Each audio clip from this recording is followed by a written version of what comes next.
Hey, c'est Edouard, bienvenue dans cette nouvelle vidéo. Aujourd'hui, on va répondre à la question comment savoir où est-ce qu'il faut acheter en Suisse. Avant de rentrer dans le vif du sujet, la première chose à savoir, c'est qu'il y a des opportunités partout et il ne faut pas vous laisser influencer par les personnes qui n'investissent pas. N'écoutez pas les personnes autour de vous qui n'ont jamais investi dans l'immobilier ou qui ne sont pas intéressées par l'investissement immobilier. C'est pas parce que vous avez une vieille tante qui vous dit que le Jura c'est pas intéressant que le Jura n'est pas intéressant. Je vais vous donner dans cette vidéo les 3 critères les plus importants pour définir la situation dans laquelle vous devez investir. Évidemment, en fonction de votre situation ou de vos intérêts personnels, vous n'allez pas investir n'importe où. Ou du moins, en tout cas, je ne vous recommande pas. La toute première chose à vérifier, c'est le temps que vous avez à disposition. Évidemment, l'investissement immobilier direct, ça veut dire acheter un bien immobilier et être propriétaire, ça nécessite un petit peu de temps, en tout cas au début quand on connaît rien. Ça nécessite un peu de temps parce qu'il faut premièrement développer un réseau de courtiers, donc aller visiter, prendre des contacts, en apprendre plus sur le marché immobilier local. Donc évidemment, si vous habitez à Genève et que vous voulez investir en Valais, si vous n'avez pas une minute à investir pour aller faire des visites et puis en apprendre plus sur le marché immobilier local, je vous recommande vivement de ne pas investir en Valais. D'ailleurs, le Valais, c'est un très bon exemple. Il y a beaucoup de Vaudois et de Genevois qui ont acheté n'importe quoi parce que c'est pas cher. S'il vous plaît,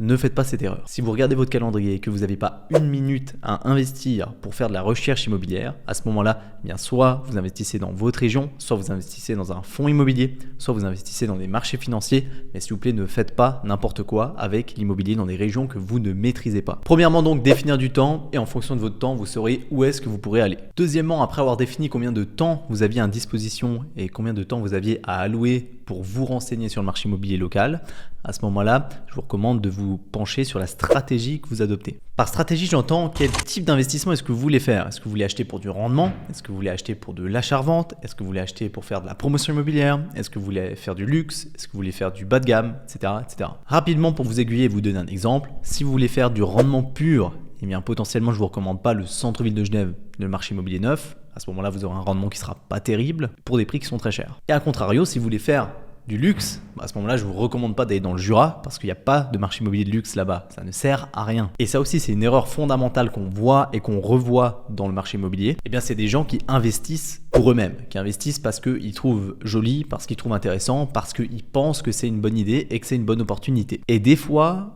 c'est pas vraiment le cas. Typiquement, l'investissement dans une région qui n'a pas de marché immobilier luxe ou alors une région de montagne en faisant des investissements très bizarres comme par exemple des cuisines toutes blanches, eh bien c'est des erreurs fondamentales, des erreurs graves qui peuvent vous coûter énormément d'argent. Ne faites pas ça, renseignez-vous sur le marché d'abord et revenez à l'étape 1 si vous n'avez pas encore défini combien de temps vous aviez à disposition pour étudier le marché immobilier local. Enfin, le troisième point, et ça malheureusement personne ne peut pallier ce problème, c'est le budget que vous avez à disposition. Évidemment que si vous avez 50 000 francs de fonds propres, c'est les fonds propres que j'ai investis personnellement pour ma première acquisition, eh bien vous aurez de la difficulté à le faire au centre-ville de Genève. Donc à ce niveau, il n'y a pas de miracle, plus vous avez de budget et plus vous avez de possibilités, plus vous avez de portes ouvertes, mais si vous n'avez pas le budget pour pouvoir investir dans votre région, eh bien à ce moment-là, c'est pas compliqué. La Suisse vous permet de pouvoir investir dans des régions beaucoup moins chères que chez vous en prenant la voiture et en faisant 45 minutes. Vu que c'est un petit territoire, il y a des différences très importantes de prix en fonction des régions, mais très proches. Donc c'est un avantage à ce niveau-là pour pouvoir investir dans des régions qui sont beaucoup plus abordables et qui sont pas très loin de chez vous. Profitez de ça, renseignez-vous simplement sur les régions dans lesquelles vous pouvez investir en fonction de votre budget. Typiquement, si vous avez 50 000 francs propres, eh bien visez peut-être le Valais, visez peut-être le Jura, visez peut-être Fribourg encore. Si vous avez un petit peu plus de fonds propres, petit à petit, vous pourrez ajouter le Gros de Vaud, vous pourrez ajouter la périphérie de Lausanne et puis ensuite, si vous avez un budget plus important, à ce moment-là, peut-être que vous pouvez viser Genève, peut-être pas, c'est peut-être pas forcément les meilleures opportunités, mais ça peut vous ouvrir plus de portes, bien évidemment. Donc les 3 éléments fondamentaux pour pouvoir définir là où vous allez acheter, c'est 1, le temps que vous avez à disposition à investir vous-même votre énergie pour monter en compétence. 2, la stratégie que vous voulez adopter. Vous n'allez pas acheter la même chose quand vous faites du rendement que quand vous faites de l'achat-revente ou quand vous faites du luxe ou quand vous faites du bas de gamme. Et 3, évidemment, en fonction du budget. Si vous avez très peu de budget, vous ne pourrez pas investir n'importe où en Suisse, dans un pays qui est relativement cher. Enfin, quand vous définissez une région dans laquelle vous allez investir, rappelez-vous que vous n'investissez jamais pour vous, jamais dans une région que vous aimez vous-même. On pose très souvent la question parce que des investisseurs qui veulent typiquement acheter dans le canton du Valais parce qu'ils ont skié quand ils étaient petits. Les amis, le fait que vous ayez skié en Valais, le fait que vous aimiez le ski, le fait que vous avez une attache émotionnelle particulière avec une station de ski, ça ne veut pas dire qu'il y a des opportunités, ça ne veut pas dire que c'est un bon investissement. Donc ne pensez pas parce que vous aimez skier là-bas que tout le monde aime skier là-bas. C'est très important de garder ça en tête. Peut-être que je peux vous inspirer des personnes les plus expérimentées et j'ai d'ailleurs sur ma chaîne YouTube quelques vidéos tours, je vous invite à aller les voir. C'est des vidéos de propriété avec des propriétaires qui sont plus ou moins fortunés. Et puis plusieurs d'entre eux, je leur ai demandé toujours la question, mais comment est-ce que vous arrivez à cette région-là, dans cette région-là, pour faire ce projet que vous avez fait? Parce que très souvent, c'est des propriétaires uniques dans la région en question, donc dans la région où est situé le bien immobilier. Et donc je me dis, c'est quand même fou que le mec sur toutes les régions du monde entier, il est tombé là. Eh bien, croyez-moi ou non, mais leur réponse, c'est très souvent, en fait, des calculs. C'est hyper cartésien. Et ils ont simplement sorti une fiche Excel, ils ont noté les stations en fonction de plusieurs critères, l'ensoleillement, les pistes de ski, l'orientation, etc., etc.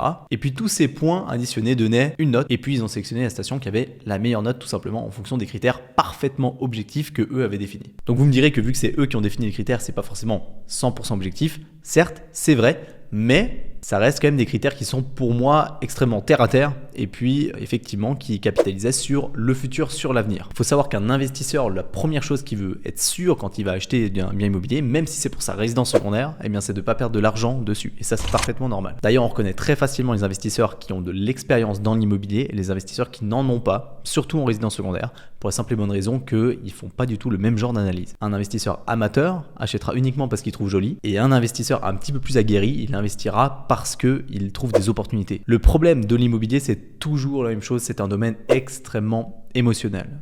Et donc si vous avez de la peine à sortir de toute cette émotion, pour rester parfaitement économiquement raisonnable, et bien à ce moment-là, vous prenez des risques. En résumé, si je peux vous conseiller et faire assez simple pour commencer déjà la sélection de la région dans laquelle vous allez investir, prenez les 3 critères qu'on a vus, ça veut dire le temps que vous avez à disposition, la stratégie que vous allez adopter, et puis le budget que vous allez allouer à votre investissement. Et puis vous pouvez déjà commencer par noter ces éléments-là. Ensuite, ce que vous devez prendre en compte, c'est éventuellement l'évolution démographique, donc le nombre d'habitants qui arrivent chaque année sur le territoire, et puis l'activité de construction. C'est-à-dire que si on construit plus que le nombre de personnes qui arrivent sur le territoire, eh bien c'est pas bon signe. A contrario, si on n'arrive pas à construire suffisamment par rapport au nombre de personnes qui arrivent sur le territoire, eh bien là c'est beaucoup plus intéressant. Vous êtes dans un marché qui va prendre de la valeur parce que de plus en plus de monde se battent pour de moins en moins de mètres carrés de terrain constructible. Et donc si les terrains se font rares, si les terrains évidemment prennent de la valeur, eh bien tout va prendre de la valeur. Les appartements vont prendre de la valeur, les maisons vont prendre de la valeur, les halles industrielles, les halles commerciales, etc.